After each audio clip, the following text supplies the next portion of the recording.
ጣት ቀለበቴን አምጥቼ ሰጥቻለሁ ብለዋል። ተቀብለናል። እግዚአብሔርን አመስግኑላት።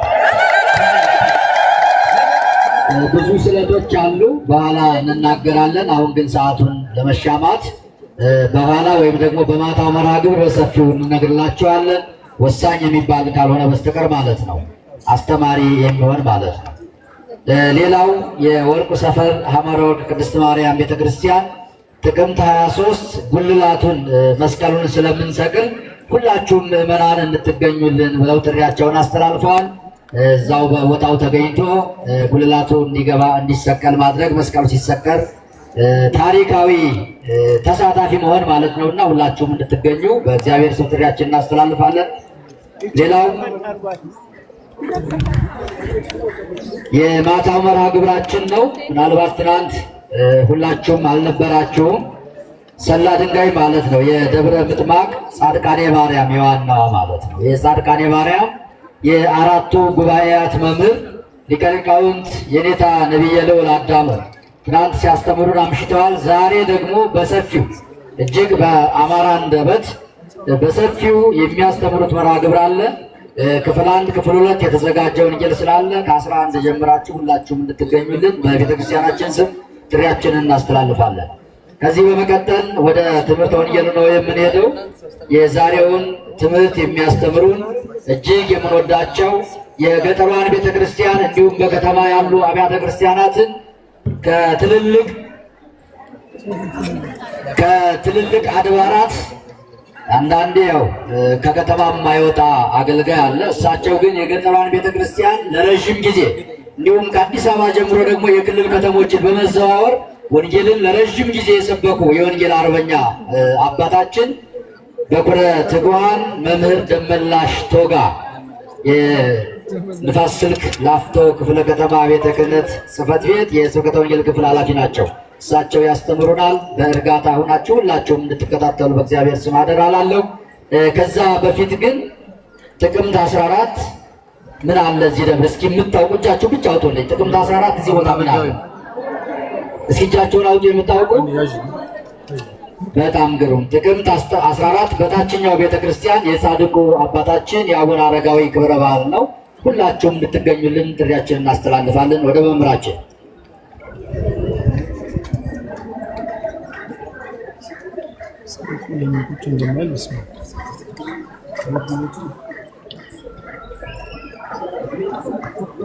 እሺ ወንድማችን ላስቀድማቸው ብዬ ነው። ከክፍለ ሀገር ነው የመጣሁት። ብዙ ችግር ነበረብኝ። ጻድቁ አቡነ ገብረ መንፈስ ቅዱስ ጸበላቸውን እየተጠመኩኝ ስለተፈወስኩና ቋጠሬን ስለፈቱልኝ አመስግኑልኝ ብለዋል። ያስቀደሙን ለዛ ነው። አመስግኑላቸው። ስለ ጸበሉ ምናልባት እንግዲህ ሁላችሁም ስለምታውቁ በተደጋጋሚም ስለምንገልጽላችሁ ነው። ለሰው አይቻልም ተብሎ የሚታሰቡ ብዙ ችግሮች የሚፈቱበት ትልቅ ቃል ኪዳን ያለው ጸበል በዚህ ቦታ አለና ሁላችሁም ስለምታውቁ ማለት ነው። በእምነት የተጠመቁና የጠጡ ሁሉ ይፈወሳሉ። ተፈውሰው ምስክርነታቸውን እየሰጡ ነው። ስለዚህ በረከት ለሁላችን እንዲደርሰን ቅዱስ ፈቃድ ይሁንልን። ወደ መምህራችን። በስመ አብ ወወልድ ወመንፈስ ቅዱስ አሃዱ አምላክ አሜን። እስኪ ሁላችሁም የተሰበሰበ የተበተነ አእምሯችን እንዲሰበሰብ እጃችሁን በመስቀል ቅርጽ አስሩት እና ጣታችሁን ድምፃችሁን ከፍ አድርጋችሁ አብረን እንደገና በስመ አብ ብለን ስሙን ጠርተን አእምሯችንን እንሰበስባለን። በስመ አብ ወወልድ ወመንፈስ ቅዱስ አሃዱ አምላክ አሜን። ስብሐተ መላእክት እንዘ ይብሉ በአርያም ቅዱስ ቅዱስ ቅዱስ እግዚአብሔር ጸባኦት ፍጹም ምሉእ ሰማያተ ወምድረ ቅዱሳተ ስብሐቲከ። ምስጋናን በሰማይና በምድር የመላ ቅዱስ ቅዱስ ቅዱስ ተብሎ በላይ በሰማይ በቅዱሳን መላእክት በታች በምድር በእኛ በሰው ልጆች የሚመሰገን ቅዱሰ ባህሪ ልዑለ ባህሪ አምላካችን እግዚአብሔር በምህረት ጠብቆ በጸጋ ጎብኝቶ ለዚህ ታላቅ የበረከት ዕለት ስላደረሰን ስሙ ለዘላለም የተመሰገነ ይሁን። አሜን። ለቃል መውረድ ለሥጋ እርገት ምክንያት የሆነች አፍጣኒተ ረድኤት ሰአሊተ ምሕረት ምዕራገ ጸሎት እማ አምላክ ወላዲተ አምላክ ድንግል ማርያም ጣዕሟ ካንደበታችን ፍቅሯ በልቦናችን ይደርብን። ዓለምን ንቀው እግዚአብሔርን አውቀው ግርማ ሌሊቱን ጸባ አጋንንቱን ታግሰው በበረሃ ወድቀው የእግዚአብሔር ክብርና ስም በሕይወታቸው ከፍ ብሎ እንዲገለጥ ዋጋ ከከፈሉ ቅዱሳን መናንያን ጻድቃን መካከል ዓመታዊ የቃል ኪዳን በዓሉን ከምናከብርለት ከጻድቁ አባት ከአቡነ ገብረ መንፈስ ቅዱስ ረድኤትና በረከት አማላጅነት ለሁላችንም ይትረፈን።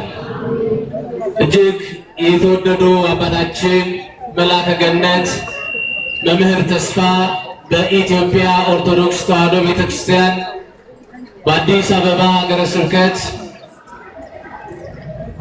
የአቃቂ ቃሊቲ ክፍለ ከተማ ቤተ ክህነት ዋና ስራ አስኪያጅ ክቡር መላከ ገነት ሙሴ ዘነበ በኢትዮጵያ ኦርቶዶክስ ተዋሕዶ ቤተክርስቲያን በአዲስ አበባ ሀገረ ስብከት የመሪ ዕቅድ ትግበራ ዋና ክፍል ኃላፊ ክቡር መላከ ሰላም መምህር ሶሎሞን ተካ አንጋፋው ከስብከተ ወንጌል ጀምሮ በዚህ ታላቅ ደብር ትልቅ ዋጋ ከከፈሉ ደጋግ አበው መሪዎችና መነኮሳት መካከል በዚህ ዘመን ባደጉበት ደብር እግዚአብሔርን እንዲያገለግሉ እግዚአብሔር አደራ ከሰጣቸው አባቶቻችን መካከል የምንወዳቸው የዚህ ታላቅ ታሪካዊ ገዳም ዋና አስተዳዳሪ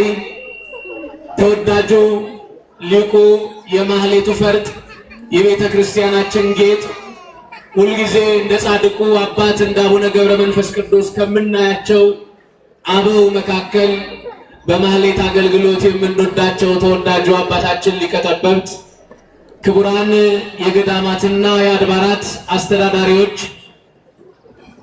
ክቡር መጋቤ ምስጢር መምህር ዓለሙ አጋዬ የመንበረ ፓትርያርክ ጠቅላይ ጽሕፈት ቤት የልሳነ ተዋሕዶ መጽሔት ምክትል ዋና አዘጋጅ፣ ሌሊቱን ሙሉ ያለ ድካም በመንፈሳዊ ኃይልና ጉልበት ስቡ ወውዱስ ዘሳረረ ኩሎ ዓለመ በአሐቲ ቃል ብላችሁ የምስጋና መስዋዕት ስትሰዉ ያደራችሁ የመላእክት ጸጋ የበዛላችሁ ድካም ያልተሰማባችሁ የመላእክትን ምግብ የተመገባችሁ ሊቃውንተ ቤተ ክርስቲያን መምህራን፣ አበው ካህናት፣ አበው ዲያቆናት፣ የእግዚአብሔር ወንጌል ለሕዝብ እንዲዳረስ የምትደክሙ መምህራነ ወንጌል፣ በዝማሬ አገልግሎት የበረታችሁ የሰንበት ትምህርት ቤቱ ወጣቶች፣ በዚህ ዕለት ጻድቁን አባት አቡነ ገብረ መንፈስ ቅዱስን ብላችሁ ቤታችሁንና የሥራ ስፍራዎቻችሁን ዘግታችሁ ከጻድቁ አባት ከቅዱስ አቡነ ገብረ መንፈስ ቅዱስ በረከት ለመቀበል የቃል ኪዳናቸው ጸጋ በእኛ እንዲያድርብን ይገባል ብላችሁ ወደ መቅደሱ የተመማችሁ ኦርቶዶክሳውያን አበው አባቶቻችን፣ እናቶቻችን፣ ወንድሞች፣ እህቶቻችን ሁላችሁም በዚህ ስፍራ የተገኛችሁ ኦርቶዶክሳውያን እንደምን ዋላችሁ? እንደምን አረፈዳችሁ? እንደምን አደራችሁ? እንኳን ለጻድቁ አባት ለአቡነ ገብረ መንፈስ ቅዱስ የቃል ኪዳን በዓል አደረሰን አደረሳችሁ። በጣም አጠር ላለ ደቂቃ የምንማረው የመጽሐፍ ቅዱስ ክፍል አንደኛ ዮሐንስ ምዕራፍ 1 ቁጥር 29 ላይ ያለው የእግዚአብሔር ቃል የትምህርታችን መነሻ ይሆናል። ጽድቅን የሚያደርግ ከእርሱ እንደተወለደ እወቁ። እስኪ ሁላችሁም ይህን ቃል በሉ። ጽድቅን የሚያደርግ ማርያምን አይሰማ ድገሙት። ሁሉ ከእግዚአብሔር እንደተወለደ እወቁ ምን የሚያደርግ ድገሙት፣ ጽድቅን የሚያደርግ ሁሉ ከእግዚአብሔር እንደተወለደ እወቁ። ክብር ይግባው ወንጌላዊው ቅዱስ ዮሐንስ በመጽሐፍ ቅዱስ 3 ጽሑፎች አሉት። የዮሐንስ ወንጌል፣ የዮሐንስ መልእክትና የዮሐንስን ራእይ የጻፈ ቅዱስ ዮሐንስ ፍቁረ እግዚእ ታኦሎጎስ ብለን የምንጠራው ነባቤ መለኮት ጌታ ይወደው የነበረ ደቀ መዝሙር ከዋለበት የዋለ ካደረበት ያደረ የእጁን ታምራት አይቶ ጊዜ ሲመቸው ብቻ ካጠገቡ ሳይሆን ሰው በከዳው ወዳጅ በራቀው አጠገቡ ህብስት አበርክቶ ሲያበላ ይንገስልን ያሉ ሰዎች ሸሽተው ታምር የተደረገላቸው ለትልልቅ ክብርና ጸጋ የተመረጡ ሰዎች ሲከዱ ያልከዳ ከመስቀሉ እግር ስር የተገኘ እውነተኛ ወዳጅ የጌታ አፍቃሪ ጌታን የሚወደው ያ ብቻ አይደለም። ክርስቶስ በደረሰበት መከራ ዘመኑን ሙሉ እያለቀሰ እያነባ ቁጹረ ገጽ ሆኖ የኖረው ቅዱስ ዮሐንስ ወንጌላዊ በመጽሐፍ ቅዱስ 3 መጽሐፎች አሉት። አንደኛው ወንጌል ነው፣ ሁለተኛው መልእክት ነው፣ ሶስተኛው ራእይ ነው። በእነዚህ በ3ቱ መጽሐፎቹ ላይ 3 ነገሮችን አብዝቶ ይጽፋል። አንደኛ ፍቅር ነው፣ ሁለተኛ ዘላለማዊ ሕይወት ነው፣ ሶስተኛ ብርሃን ነው። ክርስቲያኖች ፍቅር የሌለው እግዚአብሔርን አያውቀውም ብሎ የገለጠ ቅዱስ ዮሐንስ ወንጌላዊ ነው። ክርስቲያኖች እሱ ብቻ አይደለም፣ እግዚአብሔርን የሚያምኑ ዘላለማዊ ሕይወት እንዳላቸው በክርስቶስ የሚታመኑ ሰዎች ወደ ዘላለማዊ ጽድቅ መሻገር እንደሚችሉና በማመን የሚገኝ ዘላለማዊ ሕይወት እንዳለ የነገረን ቅዱስ ዮሐንስ ነው። እሱ ብቻ አይደለም፣ ስለ ብርሃንም ጭምር ነግሮናል። እንዲህ ብሎ ገልጦታል። ጨለማ በእርሱ ዘንድ የለም፣ እርሱ ለዘላለም ብርሃን ነው እያለ ስለ ብርሃን አብዝቶ፣ ስለ ዘላለማዊ ሕይወት አብዝቶ፣ ስለ ቅዱስ ፍቅር አብዝቶ የነገረን ቅዱስ ዮሐንስ ነው። ስለዚህ ዮሐንስ በጽሑፉ ረቀቅ ያለ ነገረ ተዋሕዶን ነገረ መለኮትን ከነገረ ተዋሕዶ ጋር አብዝቶ አስፍቶ አምልቶ የሰበከ ያስተማረ የጻፈ የተረጎመ ቅዱስ ጻድቅ ንጹሕ ድንግል መናኝ ሁሉም ሲጠፉ ከመስቀሉ ያልጠፋ ድንግል ማርያም በሱ ምክንያት ለትውልዱ አደራ ሆና የተሰጠች አደራ መቀበል የሚችል ሐዋርያ ነው ቅዱስ ዮሐንስ። በረከቱ ለሁላችን የሚደርብን ክርስቲያኖች ያስተውሉ። ታዲያ በዚህ ምዕራፍ ላይ ቅዱስ ዮሐንስ ማስቀመጥ ወይም መናገር የፈለገው መሰረታዊ ዓላማ ምንድን ነው?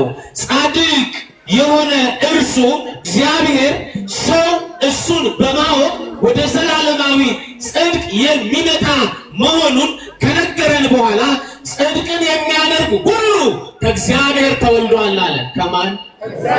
ድገሙት ክርስቲያኖች። ጽድቅ ለማድረግ መጀመሪያ ከእግዚአብሔር መወለድ ያስፈልጋል። ለዚህ ነው ጻድቅ ጽድቅን የሚያደርግ ሁሉ ከእግዚአብሔር ተወልዷል አለ። ከማን ተወልዷል? ድገሙት እባካችሁ። ከእግዚአብሔር የተወለዱ ሁሉ ጻድቃን ናቸው። ዛሬ ዓመታዊ ክብረ በዓላቸውን ከምናከብረላቸው ጻድቃን ቅዱሳን መካከል እንደው የምንወዳቸው ጻድቅ አባት ቅዱሱ አባታችን አቡነ ገብረ መንፈስ ቅዱስ ናቸው። ገብረ መንፈስ ቅዱስ ማለት የመንፈስ ቅዱስ አገልጋይ፣ የመንፈስ ቅዱስ ባሪያ፣ የመንፈስ ቅዱስ ልጅ፣ የመንፈስ ቅዱስ ተከታይ፣ በመንፈስ ቅዱስ የሚታመን፣ በመንፈስ ቅዱስ የሚሰራ፣ ከኃጢአት የራቀ፣ ከእግዚአብሔር የታረቀ፣ ዓለም የማይመቸው እግዚአብሔርን ማግኘት የቻለ በጽድቅና በቅድስና የሚኖር ማለት ነው። ክርስቲያኖች ገብረ መንፈስ ቅዱስ ሌላ ስም አላቸው። ገብረ ሕይወት ይባላሉ። የሕይወት አገልጋይ ማለት ነው። ክርስቲያኖች ሕይወት ደግሞ እግዚአብሔር ነው። ሕይወት ማን ነው?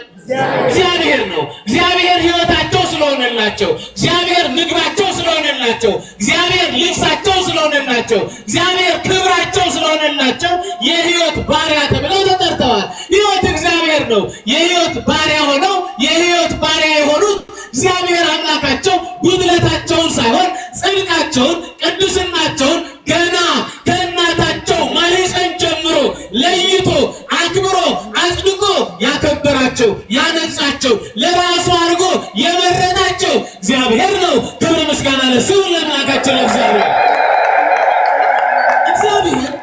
ጻድቁን አባት ቅዱሱን አባት ገብረ ሕይወትን ወይም ገብረ መንፈስ ቅዱስን መረጠ፣ አከበረ፣ ለየ።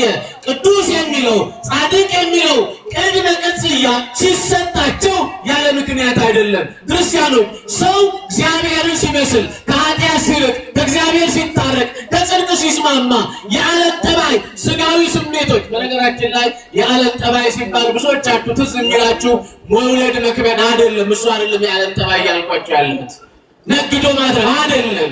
የዓለም ጠባይ ምንለው ዝሙት፣ ርኩሰቱ፣ ሟርቱ፣ ጥሉ፣ ክርክሩ፣ ቁጣ፣ አድመኝነቱ፣ መለያየቱ፣ መናፍቅነቱ፣ ዘረኝነቱ ይሄ ነው የዓለም ጠባይ ወይም የሥጋ ጠባይ እያል እየገለጥንላችሁ ያለው ክርስቲያኖች። መጽሐፍ እንዲህ ይለዋል። ይህን የሥጋ ሥራ ሲያወግዘው ገላትያ ምዕራፍ 5 ቁጥር 14 ጀምራችሁ ስታነቡ ክርስቲያኖች በደንብ አድርጋችሁ ሐሳቡን ስታዩ እንዲህ የሚል ቃል ታገኛላችሁ። ክርስቲያኖች እግዚአብሔር አምላክ በቅዱስ ጳውሎስ አድሮ ሲናገር የተናገረው ትልቁ መሰረታዊ ሐሳብ የሥጋ ሥራ የተገለጠ ነው ይላል። የምን ሥራ አልኳችሁ? የሥጋ ሥራ የተገለጠ ነው ይልና ዝሙት፣ ርኩሰት፣ ሟርት፣ ጥል፣ ክርክር፣ ቁጣ፣ አድመኝነት፣ መለያየት ይህና መጨረሻው ላይ ሲደርስ እንደዚህ ያሉትን የሚያደርጉ ወደ እግዚአብሔር መንግሥት አይገቡም። ወደ ማን መንግሥት? ማርያምን አልሰማሁም። ወደ ማን መንግሥት?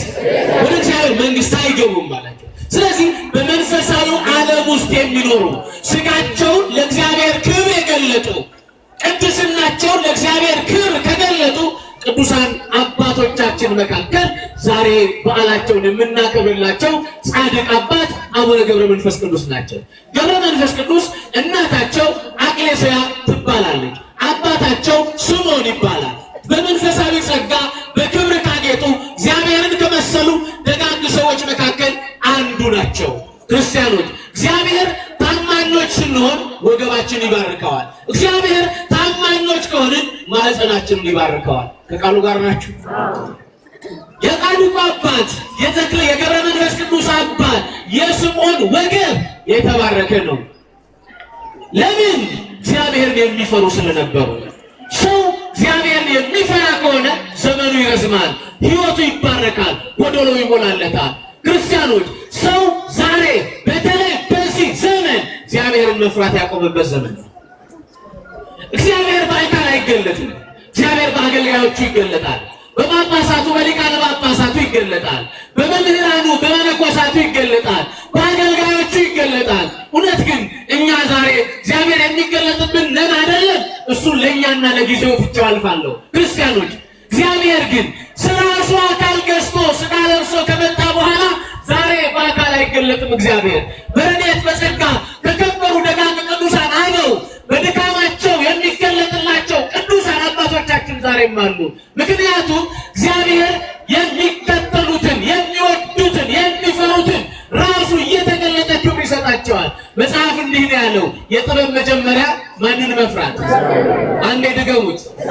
ጥበብ ራሱ እግዚአብሔር ነው። ምክንያቱም ቀዳሚ ያለ ጥበብ ፈሪሃ እግዚአብሔር፣ የጥበብ መጀመሪያ እግዚአብሔርን መፍራት ነው። ካለይታ የአምላኳ ክብር በትክክል የገባል በዘመኑ ካሉ ሰዎች እግዚአብሔር ቅድስናዋን፣ ደግነቷን፣ ንጽህናዋን የተመለከተላት ደጓ ሴት ቅድስት አቅሌስያ ነበረች። ቅድስት አቅሌስያ እምነቷ ብርቱ ነው።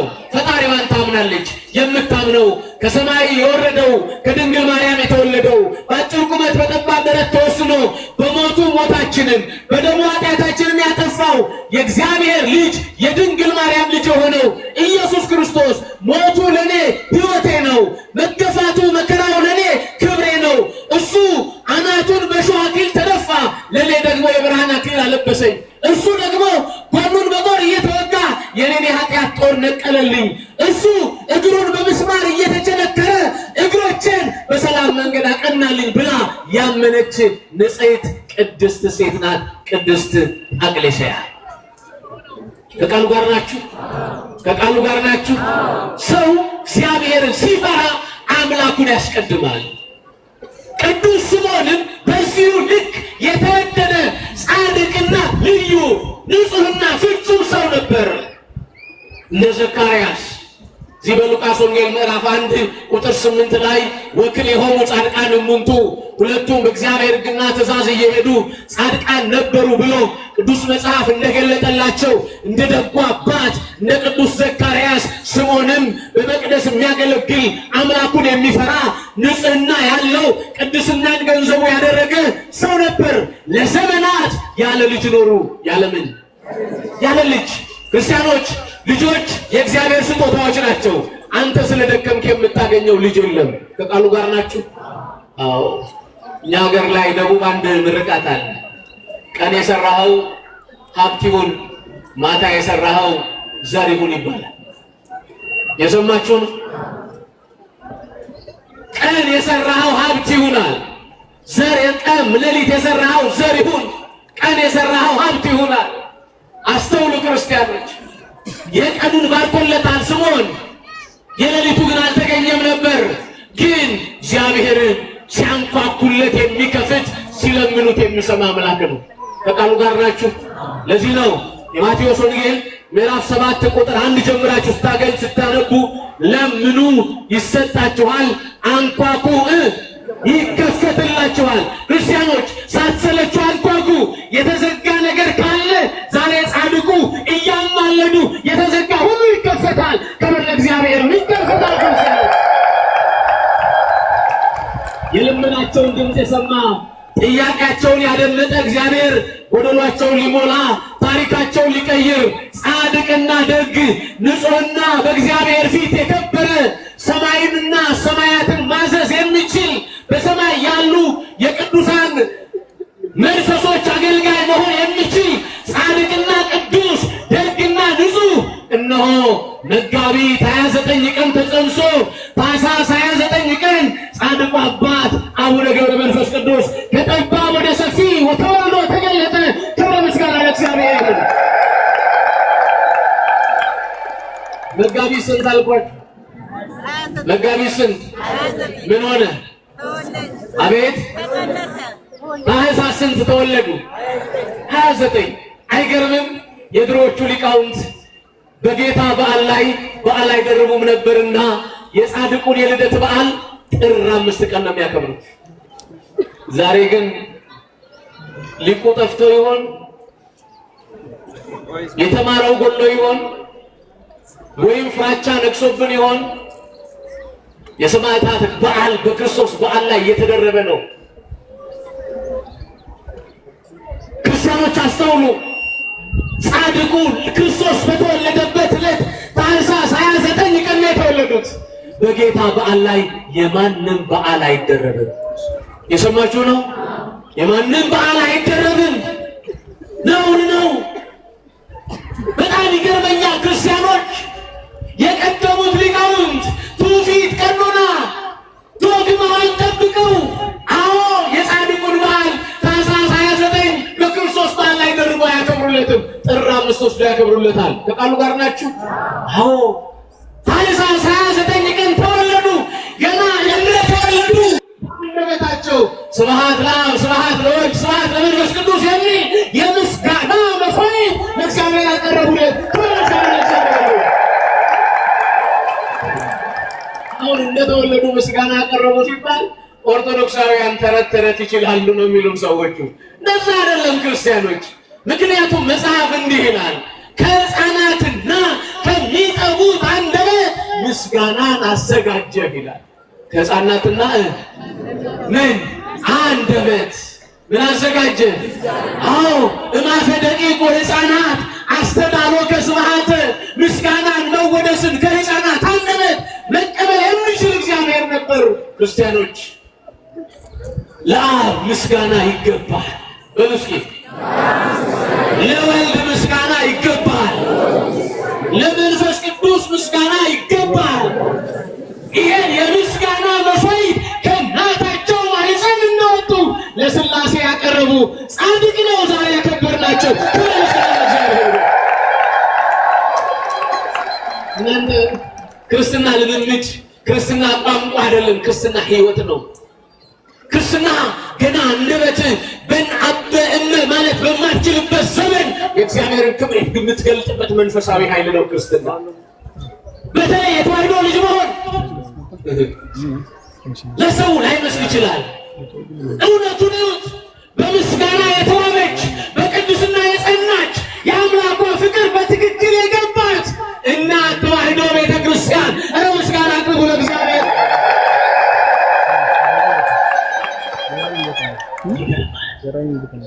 ከእናታቸው ጭን ላይ ብድግ አድርጎ መልአኩ ወሰደና በረሃ አስገባቸው። ምግባቸው መጠጣቸው ራሱ እግዚአብሔር ሆነ። በምስጋና መጥገብ፣ በምስጋና መርካት ጀመሩ። ልብስ አልለበሱም። ምን አልለበሱም? ልብስ አልለበሱም። እግዚአብሔር የፀጉር ልብስ አለበሳቸው። ማን ይችላል? ኧረ ንገሩኝ። አያችሁ፣ እኔና እናንተ የተፈተኑ ልብሶች እየለበስን ይበርደናል። እግዚአብሔር ግን ቅዱሳኑን ይጠብቃል፣ ጻድቃኑን ይጠብቃል፣ የእሱ የሆኑትን ያከብራል። እሱ ብቻ አይደለም፣ በጸጋ በሞገስ በክብር ከፍ እያሉ በምድር ሆነው በሰማይ ያለው ነው ያላካቸው ፍቅር በልባቸው የተሳለባቸው ክርስቶስን በትክክል ያዩ ማን አልኳቸው? በምን በትክክል ያዩ። አይገርምም? አንተ ከእግዚአብሔር ስትወለድ አምላክህን ታያለህ። ገብረ መንፈስ ቅዱስ ክርስቶስን ያዩት ከክርስቶስ ስለተወለዱ ነው። ከማን ንገሩ? እሺ ነው። መጽሐፍ እኮ እንዲህ ነው ያለው ቅዱስ መጽሐፍ። ክርስቲያኖች ጽድቅን የሚያደርግ ሁሉ ከማን ተወለደ? ዓለምን እንዲንቁ፣ ጽድቅ ክርስቶስን እንዲወዱ፣ ግርማ ሌሊቱን፣ ጸባጋንንቱን፣ ስጋዊ ፍላጎቶችና ዓለማዊ ጠባዮችን እንዲንቁ፣ እንዲመንኑ፣ እንዲወጡ ከእናታቸው ማህፀን ጀምሮ የለያቸው ያከበራቸው ማን ነው? እሱ እስኪ እግዚአብሔር ነው የምትሉ እጃችሁን አሳዩ።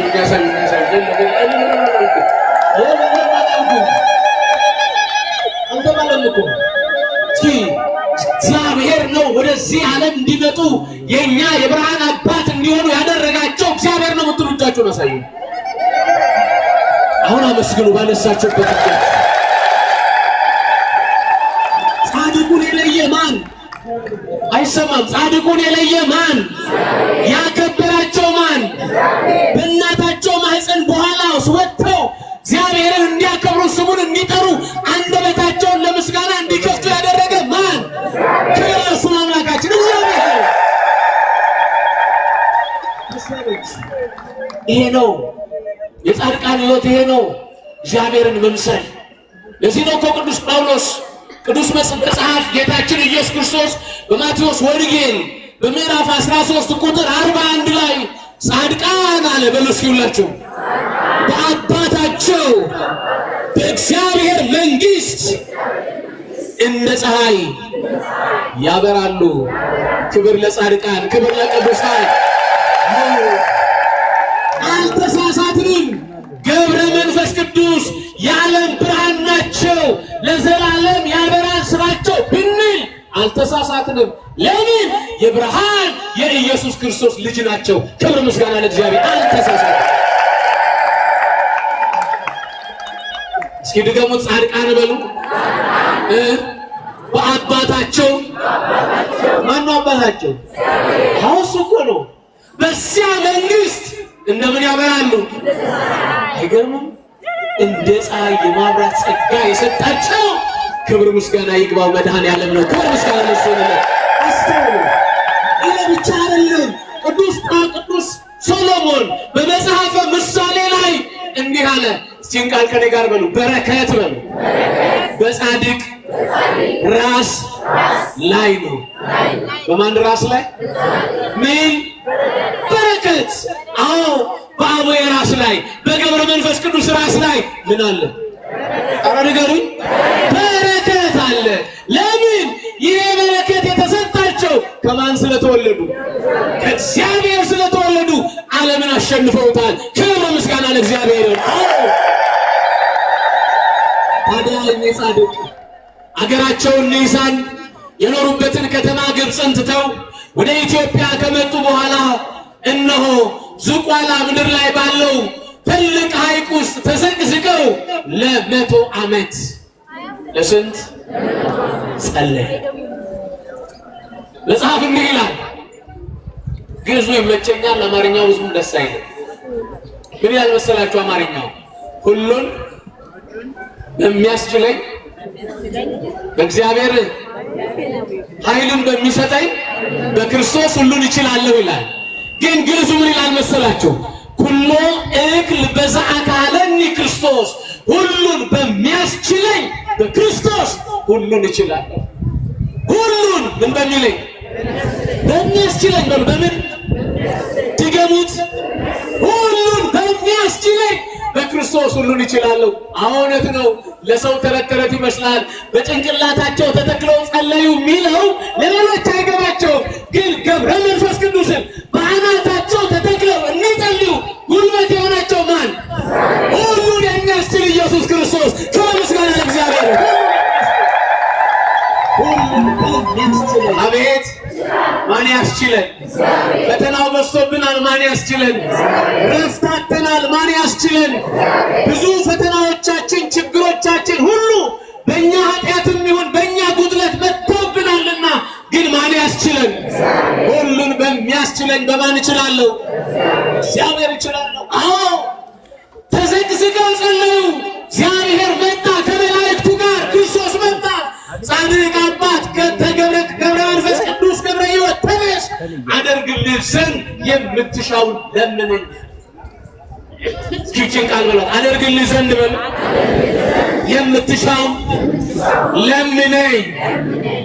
ቃል ካልገባህልኝ የዓለም ሕዝብ ኃጢአት፣ የዓለም ሕዝብ በደል፣ የኢትዮጵያውያን የብዙ ሰዎች ኃጢአትና በደል በፊቴ ላይ አለ። እባክህ እምራቸዋለሁ ብለህ ቃል ግባልኝ፣ በቃል ኪዳን ስጠኝ ብለው ክርስቶስን ተማጸኑት። ቅዱስ አባት እግዚአብሔር ደግ የዋህ፣ አስተውሉ፣ ለቅዱሳኑ በሚሰጠው ቃል ኪዳን የማይጸጸት ለማን አልኳቸው? ለማን? ለገብረ መንፈስ ቅዱስ በሚገባው ቃል ኪዳን እግዚአብሔር አይጸጸትም። ለጻድቃን በሚገባው ቃል ኪዳን እግዚአብሔር አይጸጸትም።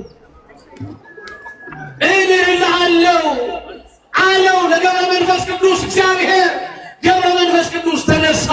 እግዚአብሔርም ቃል ኪዳን ገባለት። ስምህን የጠራ ዝክርህን የዘከረ መቅደስህን የሰራ ያሰራ በገድርህን የጻፈ የተረጎመ ያነበበ ለዘላለም እምረዋለሁ ብሎ እግዚአብሔር ቃል ኪዳን ገባለት። ዛሬ እግዚአብሔር ለማን? እግዚአብሔር ለማን? ለገብረ መንፈስ ቅዱስ ምን ገባላቸው? ቃል ኪዳን ገባላቸው። በጻድቁ ቃል ኪዳን እግዚአብሔር ሁላችንም ይጠብቀን። ክርስቲያኖች በጣም ደስ የሚለኝ ቃል አለ።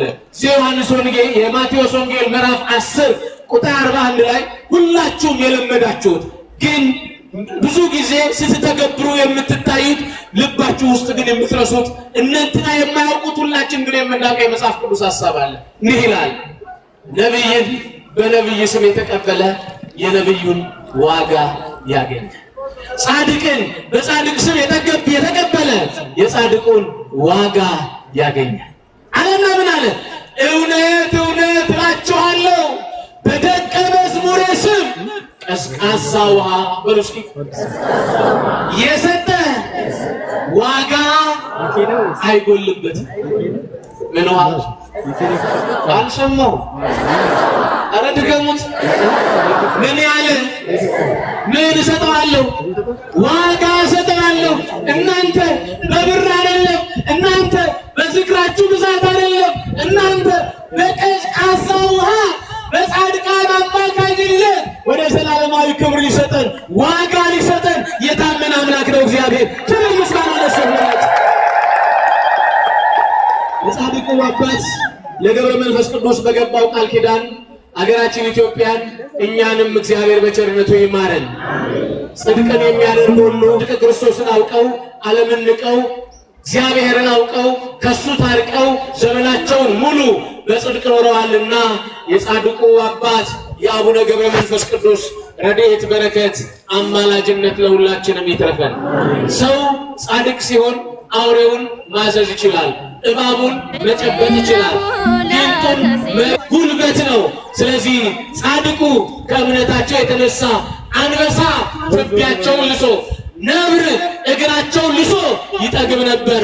ይሄ ሁሉ የጽድቅ መለያ እግዚአብሔርን የመምሰል ሀብት ነውና ለጻድቁ የተሰጠ ሀብት እግዚአብሔር ለሁላችንም በበረከት ያድለን፣ ይቆየን። ወስብሐት ለእግዚአብሔር። ያስተማረን የመከረን አምላክ እግዚአብሔር ክብር ምስጋና ለስሙ ይሁን። በደንብ ልልበሉና መስግኑት እግዚአብሔር። ሁልጊዜ ጥቅምት 5ን ስታስቡ እግዚአብሔር ለጻድቁ አባት ለአቡነ ገብረ መንፈስ ቅዱስ ምን ገባላቸው?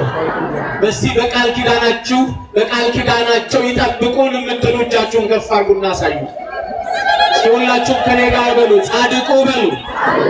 አይሰማም። በቃል ኪዳናቸው ይጠብቁን። እግዚአብሔር ለጻድቁ በገባው ቃል ኪዳን ለሀገራችን ለሕዝባችን ምሕረት ይቅርታ ያድርግልን። አመስግኑት በደንብ አድርጋችሁ። ዛሬ የምን ቀን ነው? የቃል ኪዳን ነው። የምን ቀን ነው? ማርያምን አይሰማም። የምን ቀን? የምን ቀን? እኛና እግዚአብሔር ቃል ኪዳን አለን። እኛ መተን ልንስመው፣ እሱ ደግሞ ሊጎድሏችንን ሊሞላ። እኛና እግዚአብሔር ቃል ኪዳን አለው።